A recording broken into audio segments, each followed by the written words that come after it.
Grayshore was a small, quiet town where nothing big ever happened. It had one school, one police station, and one grocery store. People liked that.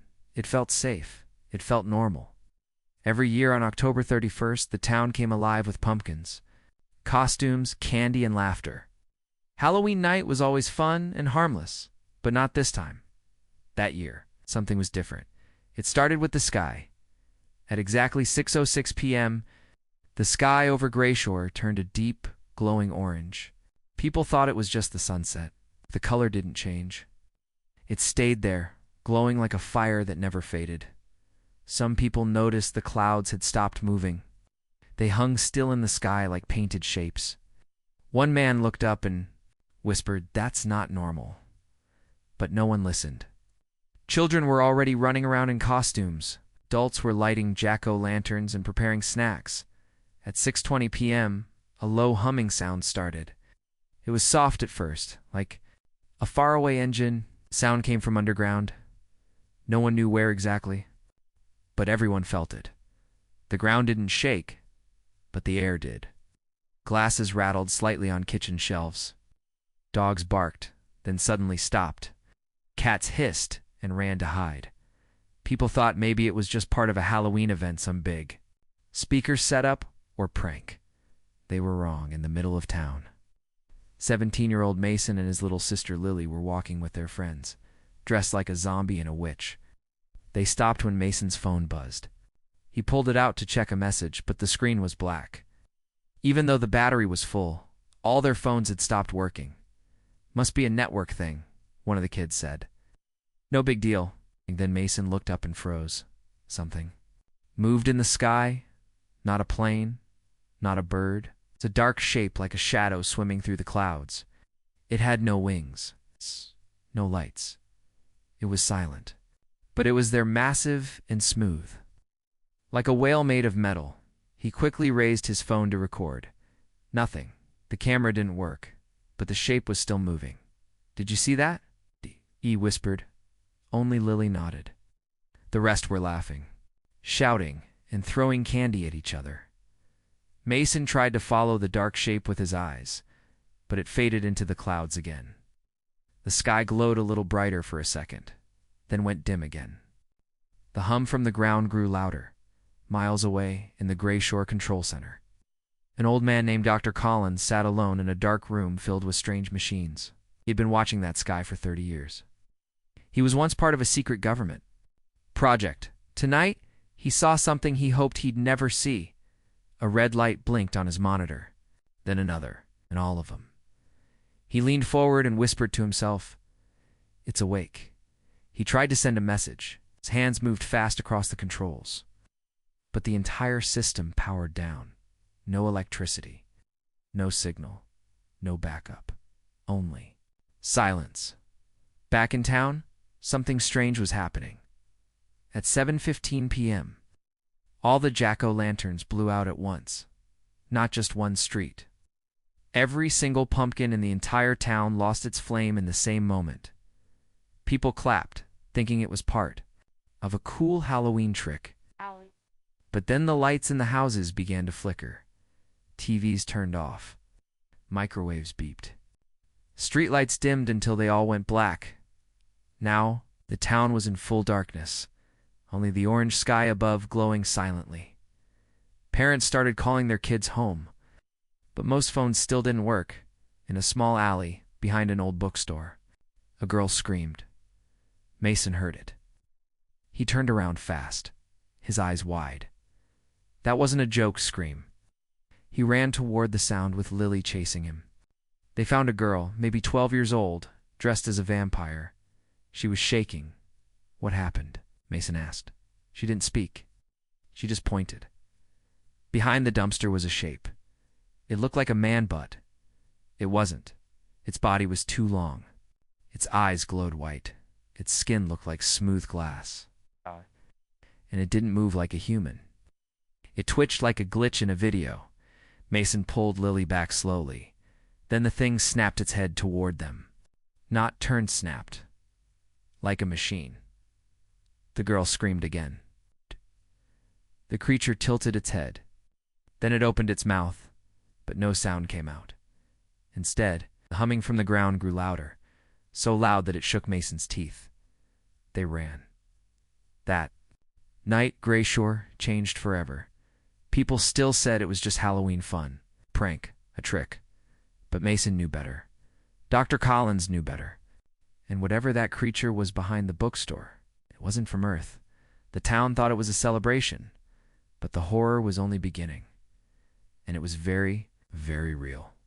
The next morning, the town of Grayshore felt wrong. There was no real damage, no missing people, no broken buildings, but everyone felt it. The silence, the tension in the air.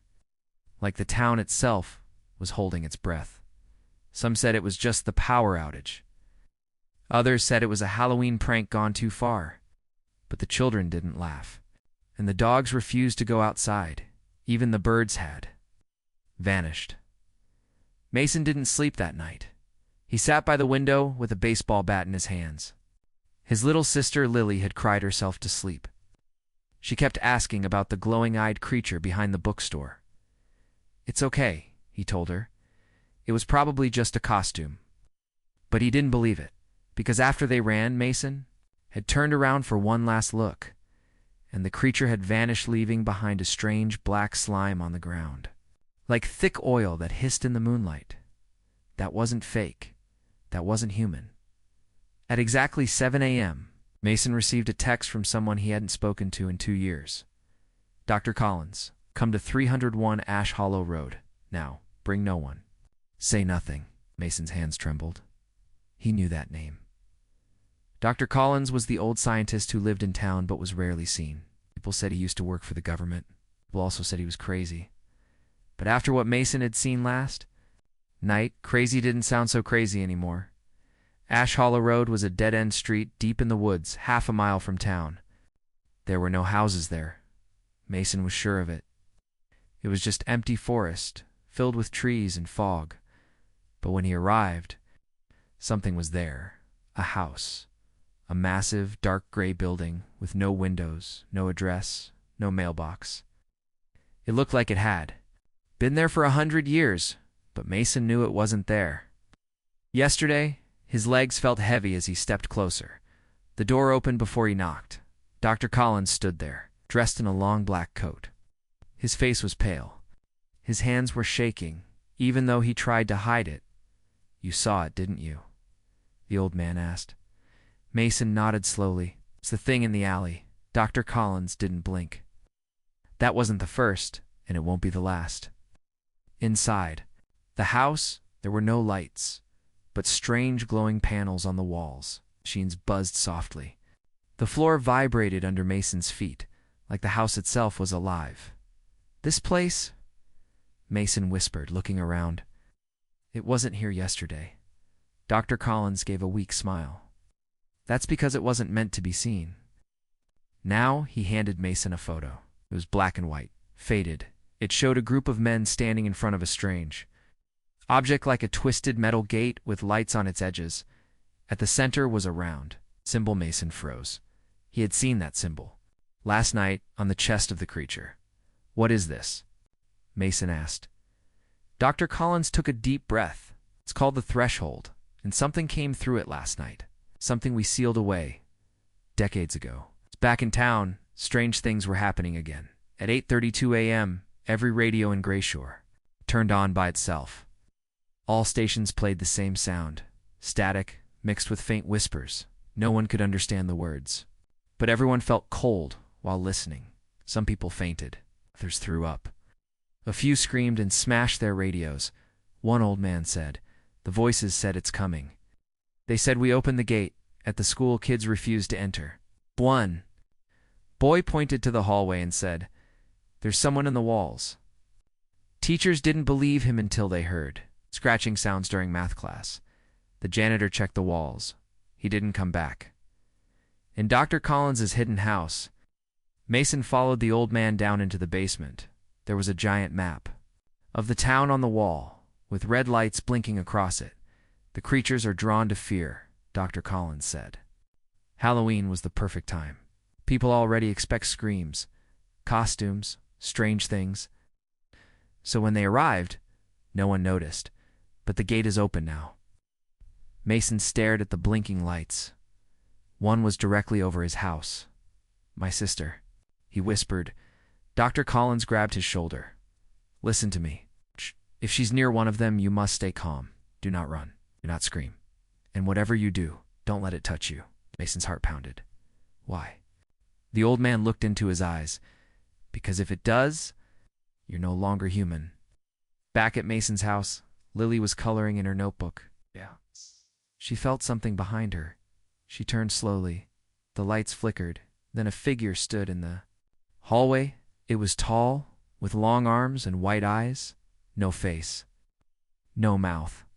But it moved slowly. Step by step, like it knew her. Lily froze. She dropped her pencil. The creature tilted its head. Then, softly, it whispered her name. Not out loud. In her mind, Lily.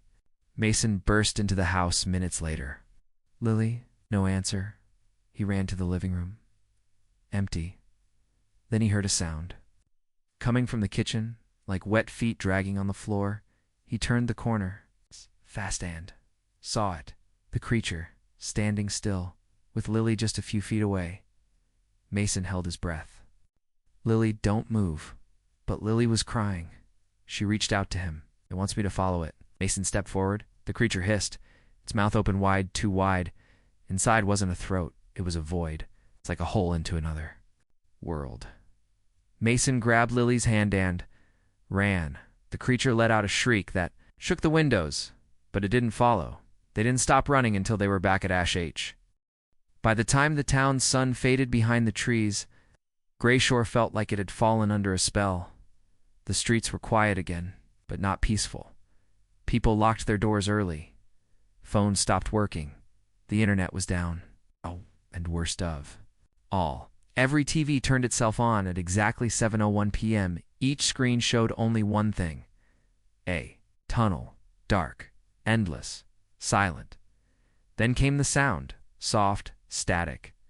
Then whispers, not in any human language, but it made people sweat. Some covered their ears. Some screamed. Some just stared, unable to move. Mothers pulled their children away. Old men dropped to their knees and cried. The town priest said it was a voice from the pit of hell. But the horror hadn't even started. Inside the hidden house on Ash Hollow Road, Mason paced across the control room while Lily sat curled up in a chair. Her eyes looked blank. Dr. Collins stood before a screen showing strange pattern symbols from an old language not used by humans. They're communicating, he whispered. The ones beyond the veil. They're testing the connection between their world and ours. Mason clenched his fists. What do they want? Collins looked over with a haunted face. They want to feed. At exactly 7:13 p.m., in the center of Grayshore's Park, a boy named Theo heard the whispers calling him. He stood near the fountain, completely still. His eyes rolled back. Then he smiled too wide. Then his mouth opened, and he started speaking. With their voice, we see you. We hear you. You called us. Now we answer. His mother screamed. But Theo didn't stop. From the trees around the park, figures began to appear, tall, thin. Their bodies twitched like broken machines, eyes glowing white, one by one. They stepped out of the darkness. The people tried to run, but the creatures only stood still watching then. They vanished. Every one of them. Without a sound, without a step, just gone. Back in Dr. Collins's lab, Lily suddenly gasped. There in the static, she whispered. Collins turned to her. Ah! What did you say? They speak through the noise. She said, I hear them when things go quiet. When the TV turns off, when the lights go out. Mason knelt beside her. Lily, can you hear them now? She nodded slowly. They're saying you opened the door. Now suffer the sky. Collins turned pale. The sky. Mason blinked. What about it? Collins hurried over. To a machine, they're not just walking among us. They're changing the air, the frequency of the world. They don't need spaceships. They travel through sound, electricity, fear, or thoughts. He pressed a button, and a radar screen blinked red. They're everywhere. It's in Gray Shore High School. The janitor returned, but he wasn't the same. Mr. Harris had been missing since the day before. When he entered the staff room that night, people cheered. But then they noticed his eyes, too white, too still. When the nurse tried to check his pulse, he spoke. Not in English, not in any real voice, just a hum, deep, broken, like something old, vibrating through a dying machine. Then he screamed. A sound that shattered glass and collapsed. His skin turned gray. His blood was gone. And in his mouth they found a small, black stone. It had a symbol carved into it. The same symbol from the creature's chest. Dr. Collins stared at the stone on his lab table. This is what's left of a marked host, he said. When the creature finishes feeding, the body becomes an echo, an empty vessel. Mason stared in horror.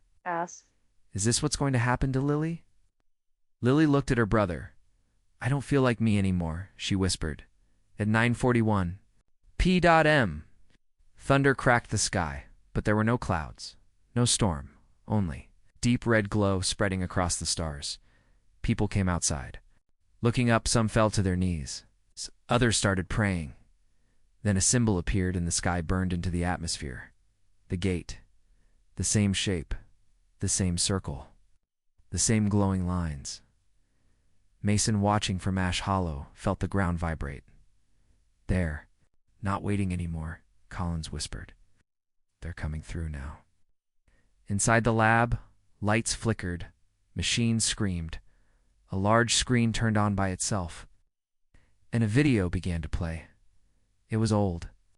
Black and white. Military uniforms. Scientists in panic. The video showed men building something in the desert, huge.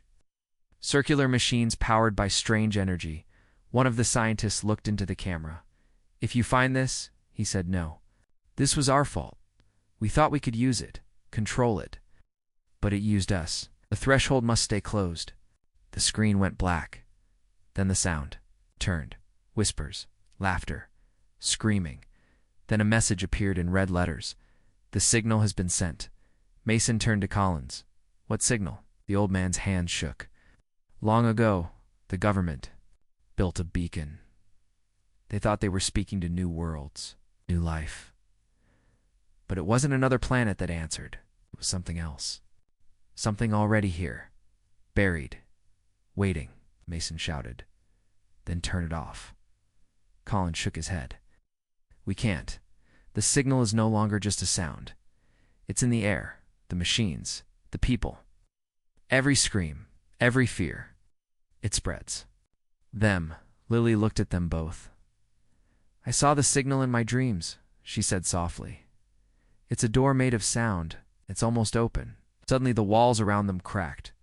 Shadows poured in from the corners. The house groaned like it was alive. One of the machines exploded. Collins screamed, they're here. Mason grabbed Lily and ran through the back hallway as the power died. Everything turned red. The last thing they saw before escaping was a shape in the lab, something with dozens of arms and a face that stretched and twisted like smoke. It stepped through a hole in reality, and it smiled. Outside, the wind screamed like a dying voice. The trees bent. The sky bled. Mason held Lily close as they ran into the forest. What do we do now? He asked. Collins ran behind them, yelling through the storm. We stop the threshold. But how? Mason shouted. Collins looked back toward the burning house. We go to where it all began. The rain was not water anymore. It fell like cold, ash-black flakes that hissed when they touched the ground. The trees groaned as if they were alive and afraid. The stars had vanished. In their place, a dull red glow pulsed above the town, like a heart made of fire. Gray Shore was no longer part of the world. It had become something else, something trapped. Mason, Lily, and Dr. Collins ran until they reached the edge of the forest. Behind them, Ash Hollow's house had collapsed into the ground. Swallowed by the very reality it helped tear open. We can't stop it from the surface, Collins said, panting. The machines up here were only receivers. Then where do we go? Mason asked. The old man pointed toward the cliffs behind the town. There, hidden under layers of rock and old government fences, was the real secret. A town under the town, Collins said. The original Grayshore, the one they buried. In 1963, Grayshore suffered a strange disaster. That's what the official report said. The government told the public it was a gas explosion. Dozens of families were relocated. Houses were moved. And within weeks, a brand new Grayshore was built bright, modern, clean. But that was a lie. The truth was locked beneath concrete and silence. And now, that silence was breaking. The hidden elevator was inside an old barn near the cliffside. Rusty, covered in vines. It looked like it hadn't been used in 50 years. Collins entered a code into a panel behind a loose wooden plank. The door creaked open with a metallic scream. Inside was an old metal lift. It hummed to life. Mason looked at Lily, who stayed close to him. "Are you sure you're okay?" he asked. "I keep hearing them," she whispered. "But now they're not whispering. They're screaming." Collins pulled the lever. The elevator began to sink deep into the ground as they descended. The walls changed. First metal, then stone, then something else walls, carved with symbols. Marks that looked like they were burned into the rock itself. Mason reached out and touched one. He pulled his hand back, shocked. "It's warm." Collins nodded. "This whole place is alive." When the elevator stopped, they were in complete darkness. Collins lit a small lantern. Its glow revealed a tunnel made of black stone. It's leading into the old town. They stepped out. The air was thick, heavy, and something was humming through the ground. Like a massive heartbeat, they walked for 10 minutes before the tunnel opened. Into a wide street? There it was, the old Grayshore. Perfectly preserved. The buildings stood still. Dust covered the signs. Toys sat untouched on porches. Cars were frozen in time. But everything was wrong. The houses were twisted, slightly bent, like they were melting inward. Windows stared like empty eyes. The street lamps pulsed with dim red light, even though there was no power. Lily stopped. "There's someone watching us." They all turned. Dad at the end of the street, near a broken fountain. Figures stood, not moving, dressed in 1960s. Clothes, smiling. Their eyes were black. Their faces didn't blink, and they all stared directly at Mason. Collins raised the lantern. Echoes. He said, "These are the people who lived here." But their minds were taken. Fed to whatever answered the signal. Lily stepped closer to Mason. "Why are they just standing there?" Collins swallowed. "They're waiting." They passed the frozen crowd. No one moved, but Mason felt something in his head like soft fingers pressing into his mind. "You hear that?" he asked. Collins nodded slowly. It wasn't a sound. It was a thought. "We remember you. We remember your kind.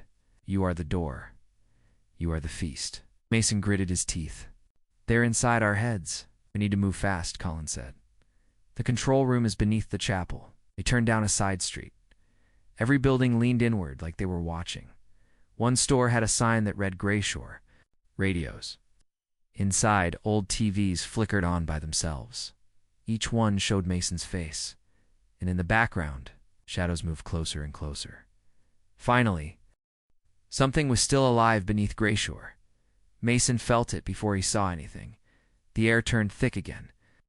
The ground had a heartbeat, distant, slow, but growing stronger. He looked at Lily, still weak after screaming the strange signal. Her lips moved like she was whispering to something only she could hear. Dr. Collins stood at the edge of the broken chapel. His face was pale. "That wasn't the real source," he said quietly. "It was only a gatekeeper. Warning." Mason stepped beside him. Below them, through the shattered black doorway, spiral staircase twisted down into total darkness. "Then what's down there?" Mason asked. Collins replied without looking away. "The thing that made this town disappear. And the thing that's been waiting to return." They had no choice. Leaving Grayshore would not stop what had started. The signal had already escaped, going through the sky, waking up machines, minds, and memories across the world.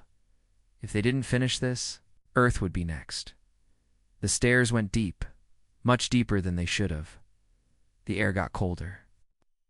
Could feel his breath. Every step sounded like it echoed for miles. The walls dripped with black liquid, thick like oil, but it pulsed as if it had veins. Lily leaned on Mason's shoulder. She whispered without opening her eyes. There, watching us, through the walls. Collins touched the black liquid.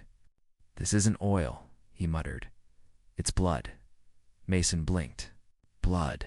Yes, Collins said, but not human. It's part of the creature's spread like roots under the whole town. Massive underground.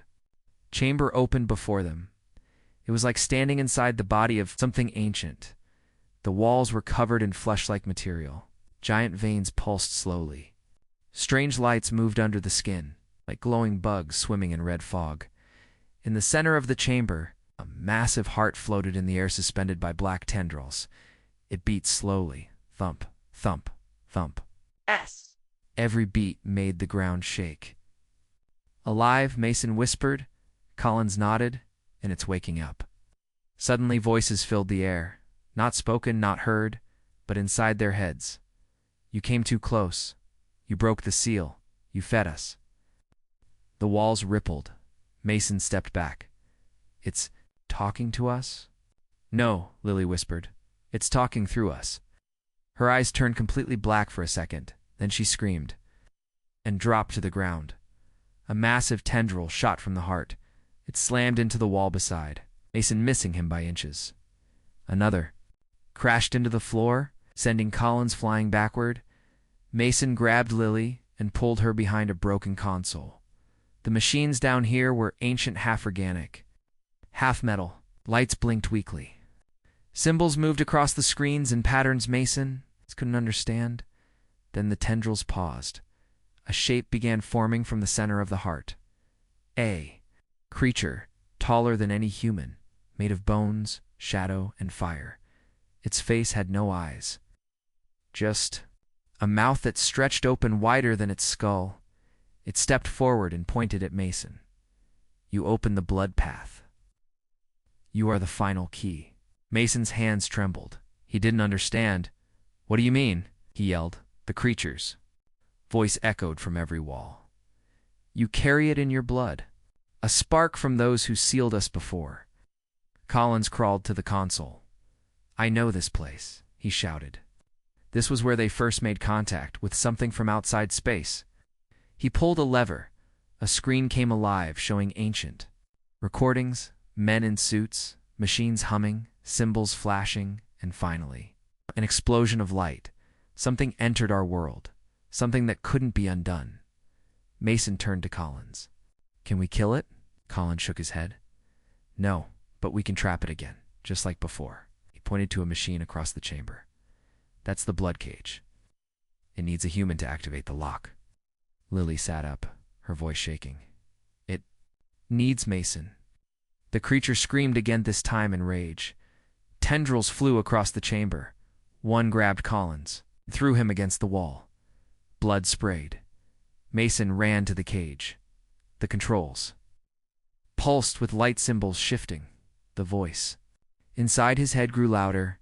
You will become us, or you will feed us. Mason screamed and slammed his hand on the panel. The cage lit up. The heart pulsed faster. The walls shook violently. Suddenly, red lightning shot from the ceiling. The heart howled. Tendrils burned and fell to the ground. The creature tried to retreat, but the cage locked around it with walls of white fire. It screamed, shrieked like 100 people dying at once. Then, silence. The heart stopped. Everything froze. Mason collapsed. The lights faded. The walls cooled. Collins lay broken. Lily crawled to Mason and held his hand. They were alive, but something still felt wrong. The silence wasn't peaceful. It was waiting then. Mason saw it on one of the screens. A signal. Not from Earth. Not from here. It was answering back. Far away, beyond stars. Something heard them. And now, it was coming. The town of Grayshore was silent, again. But it wasn't the silence of peace. It was the silence before a scream. Above ground, the wind had stopped blowing. The trees didn't move. No animals made a sound. Even the air felt dead. Below, ground deep in the blood-soaked chamber, Mason sat against the wall with Lily beside him. Dr. Collins was barely breathing. Machines still buzzed weakly around them. The creature had been trapped. The heart had stopped. The tendrils had burned. But something new had begun. A signal blinked on the nearest screen. It was not a repeat of the old one. This was new, and it wasn't human. Mason stared at the screen. Strange symbols scrolled by. They weren't like the old ones. These moved like living things, crawling across the display, reshaping, reforming, learning. What? What is that? He whispered. Lily answered with a voice that wasn't fully her own. It's them. It's the ones who sent the first heart. The ones outside the stars. It heard the signal. It heard us trap one of its children. Mason turned to her.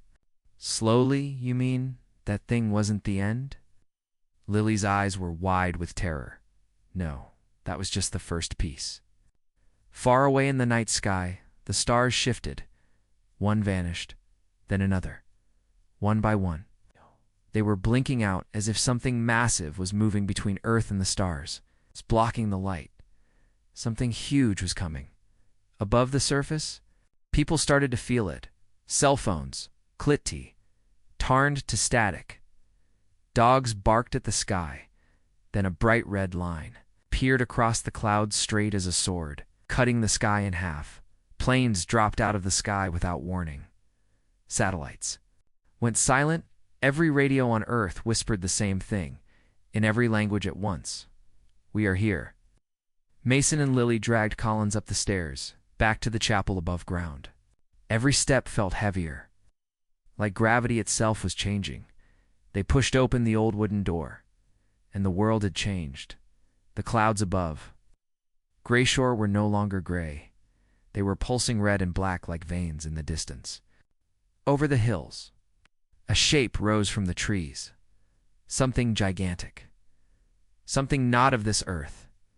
It looked like a tower. But it moved like a creature. Its legs were long and thin, but they stabbed deep into the ground like drills. Its head turned.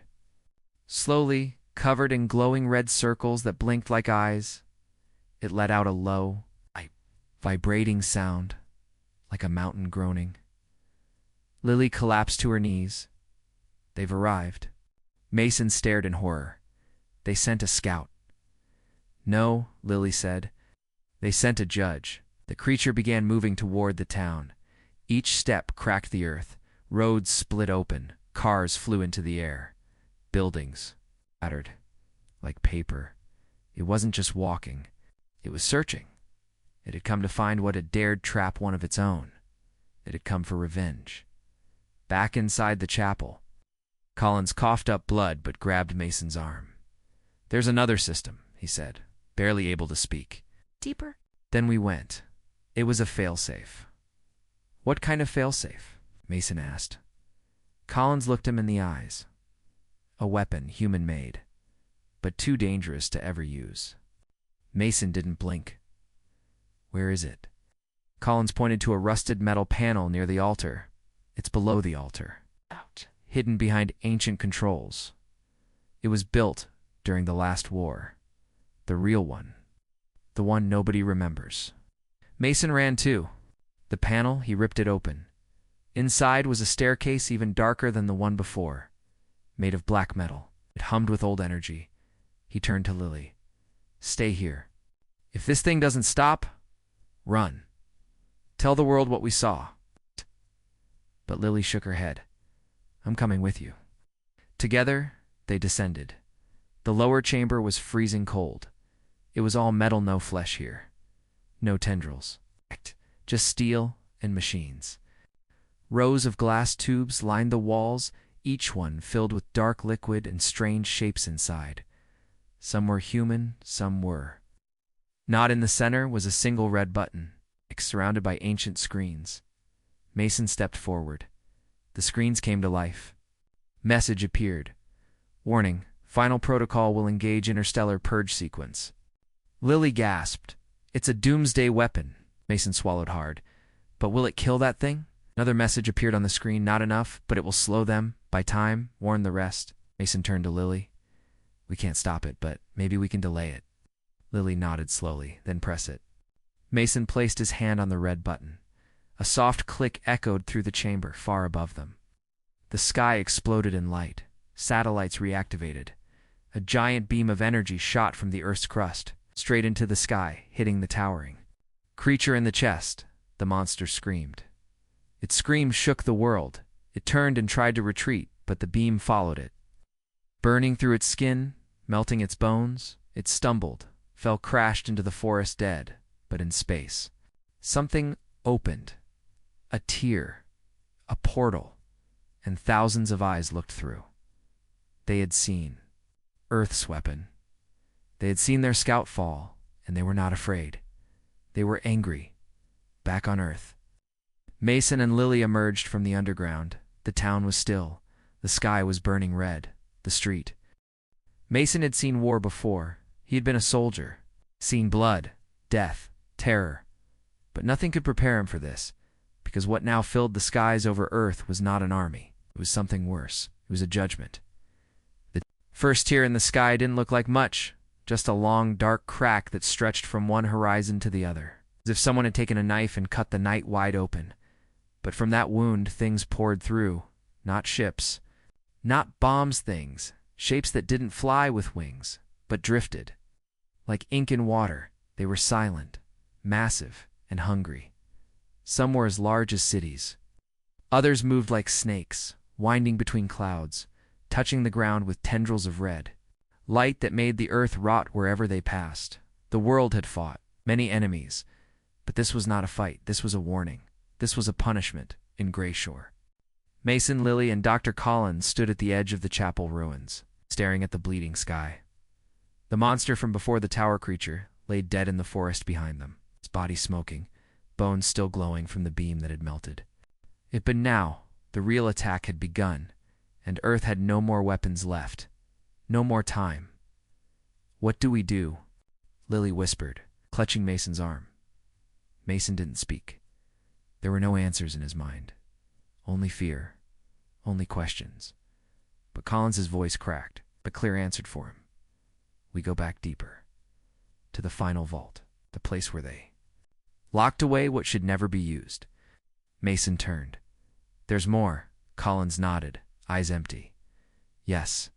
The weapon we fired was just a flare. A scream in the dark. But beneath it, buried in the bones of the earth, there's one more thing humanity created. Something we never dared to test. Something too dangerous, Lily asked. What is it? Collins spoke one word. Genesis. The vault lay below, everything beneath, even the black chamber from before. It was a descent into silence. Into cold, the air grew thick, like breathing through ice. As they passed layers of steel and dead technology, Mason noticed ancient markings on the walls, runes, warnings, prayers. One read, If opened, let no one survive. Another, This is not salvation. Delayed. Finally, they reached it.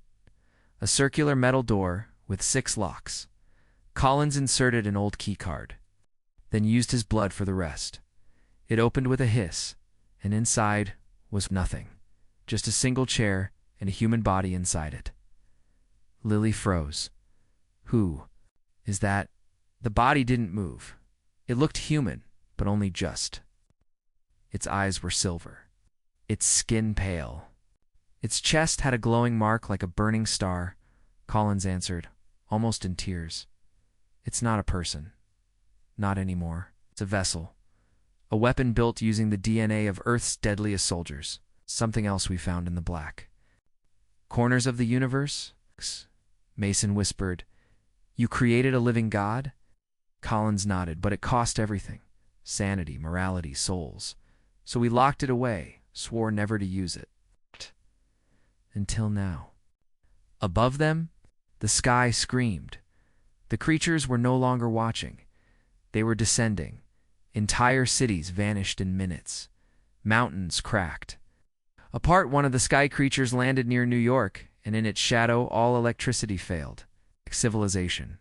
Fell to silence. Earth had minutes. Maybe less.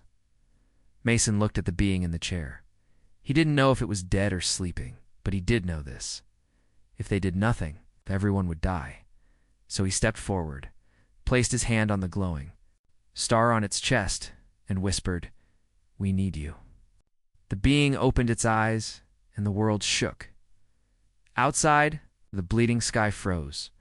The largest creature, one that had started to wrap its body around the moon, stopped, moving as if it felt something. Something older, something angry. And then the sky exploded with white light. Mason, Lily, and Collins were blown backward. The being, now fully awake, rose from the chair. But it didn't walk. It floated. Its body grew taller, brighter. Its voice echoed in their minds, not their ears. I am Genesis. I was born to end wars. I was sealed to stop gods. I am the last key, the final fire. Outside, the monsters screamed. For the first time, they felt fear. Genesis shot into the sky. One moment, it was inside the vault. The next, it was in the clouds, then in space. Its body stretched across the heavens, glowing like a second sun. The creatures tried to run, tried to hide, but Genesis touched each one with burning light, and they turned to dust. But Genesis wasn't finished. It turned toward the tier in space, the place they had come from, and it entered. For a moment, the entire universe turned white. Then dash boom, the tier closed. The sky returned to black, and Genesis was gone. Back in Greyshore, the earth shook for a final time. Then silence, real silence. No wind, no screams, just the stillness of a planet saved. Lily looked up. Did we survive? Mason nodded slowly. We did. For now, Collins sat against a wall, weak, but at what cost? Because even though the monsters were gone, one question remained. Where did Genesis go? And more importantly, what happens when it comes back? The world had gone quiet, not the peaceful kind of quiet, but the kind that came after a storm, after death, after something old. And dark had passed through and left nothing but questions. Behind, the monsters were gone. The skies were clear again. The stars shined like they always did. But everyone who had seen it, everyone who had survived that Halloween, knew deep down it wasn't over. In Greyshore, the town was broken but breathing. Smoke still rose from cracked buildings. Trees had been torn out of the ground. Roads melted into glass. And the church, old chapel where it all began, was now just a hole leading down into something no human was ever meant to see. But inside that hole, inside the vaults, the being named Genesis was no longer there. Gone. Vanished. Into the sky the moment it had ended the invasion. But it had said something before it left, something that no one could forget. I was made to stop gods, and gods will return. Lily sat on the church steps, her face pale. She didn't cry. Couldn't there were no tears left? Not after what she had seen, not after what she had become, because in the final battle. In the light of Genesis, her thoughts moved too fast. Sometimes she could even hear whispers like voices from space calling her name. Mason said softly, looking at the man beside her. The soldier didn't answer. He was staring at the sky, not with peace, but with fear. The governments of Earth had tried to hide it, tried to pretend it was just an asteroid storm, just strange weather. Some even blamed terrorist holograms, but the truth couldn't be hidden. Not anymore. Too many people had seen the sky bleed. Too many cities had watched monsters float above them like clouds, and too many of Earth's satellites had been pulled into black holes, only to send one final message. Something is watching us. Dr. Collins, now half broken, stood in what was left of the underground vault. He had wrapped his injured arm, stitched his shoulder, and returned alone to the final chamber where Genesis had once sat. He touched the empty, chair, cold, dusty, and burned with a strange heat that still lingered in the air. He opened his notebook. One no one else had seen before. It was filled with sketches, symbols, warnings, he whispered to himself.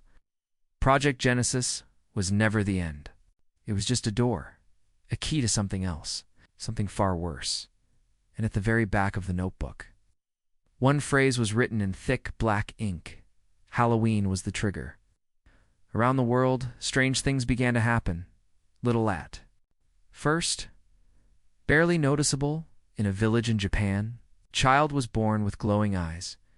In Egypt, a team of scientists digging under the pyramids found something that looked like a machine but was over 50,000 years old. In Canada, a forest vanished overnight, leaving only a perfect circle of black soil and a whisper that said, "It begins again." And in space, near Jupiter, a probe sent by the United Nations captured one final image before it was destroyed. A second crack in space. Another sky, starting to bleed. Back in Grayshore, Mason finally spoke. "They're coming back." Lily nodded.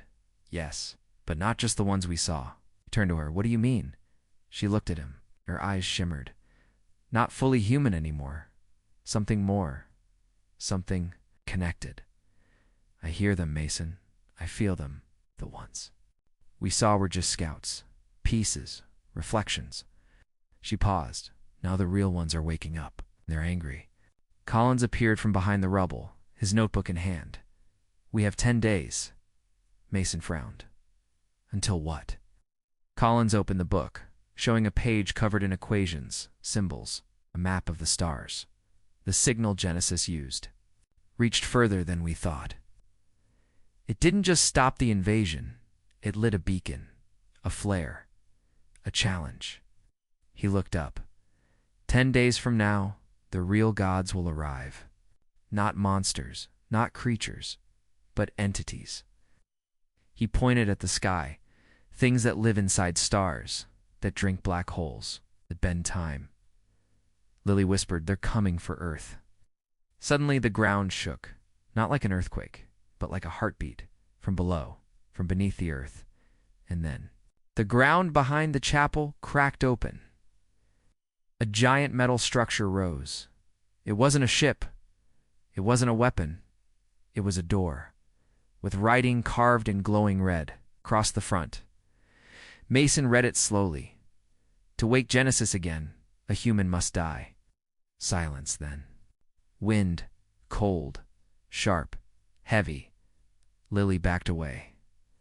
"No, we can't. We just saved the world." But Collins spoke calmly. "This was always the price." He turned to Mason. "You were a soldier. You said you'd give your life to protect the innocent." Mason stared at the door, then at Lily. He didn't speak, didn't argue. He just nodded once, then walked forward. But Lily stopped him. "No, it won't work. I'm the one it changed. I'm the one connected now." She stepped forward instead, her hand glowing, her veins dry.